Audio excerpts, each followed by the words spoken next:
It's been such an interesting week for me.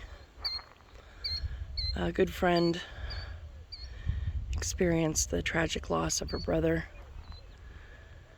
Another acquaintance actually received a kidney transplant from this friend's loss. It's so unusual for someone who you know, who's not a relative, but just an acquaintance, to be a match for a donor. But they were, miraculously.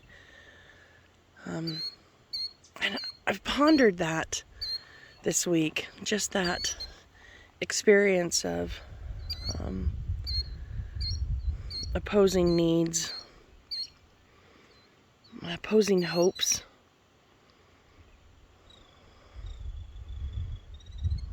Thought of how often people around the world pray for various outcomes, different solutions to a shared problem. And sometimes when a solution is not what we prayed for, we stop believing that there's a God in heaven that answers those prayers.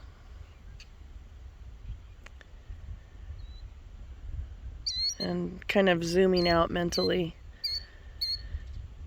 and thinking of how it must be for God to hear the millions of prayers offered up every day,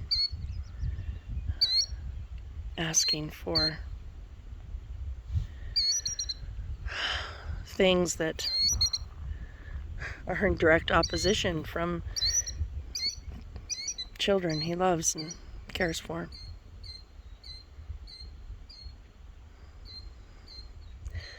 And how he loves us and sends down blessings on us, even when we're angry about not getting the answer to prayer that we wanted.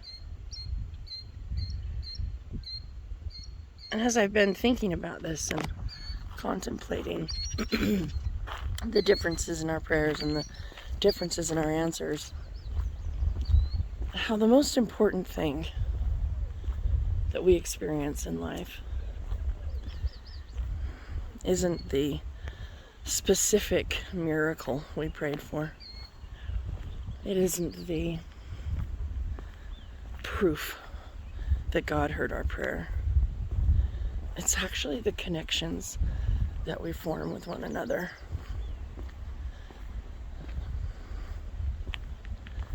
It's learning to love one another the way that he loves us.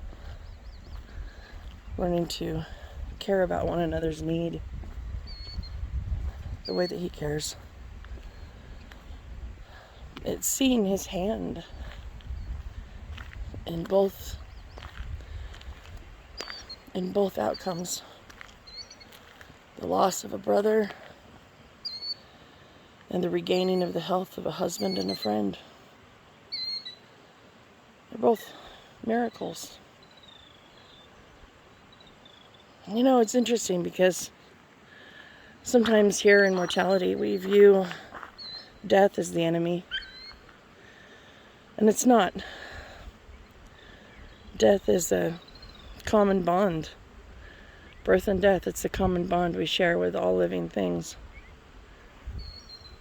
No, death isn't the enemy. Disconnection is. Loss of caring and concern for one another. So I think about this last week, the miracle of organ donation, the devastation of loss, the regaining of life. And I think it's all beautifully connected. And it's those connections that get us through the heartbreaking loss, that get us through the heartbreaking diseases, that get us through the difficulties and the sorrows, and add those golden moments of love and light to our lives.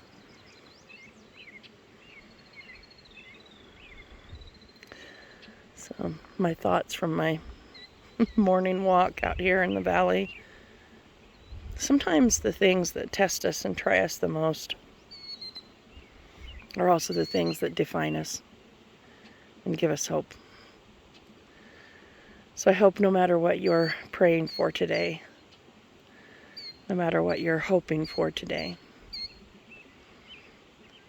that whether that prayer and hope is answered in the way that you want it to be, that you'll feel loved and connected, regardless of the outcome, that you can embrace the process of connection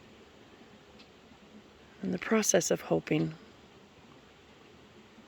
and feel loved no matter what happens today.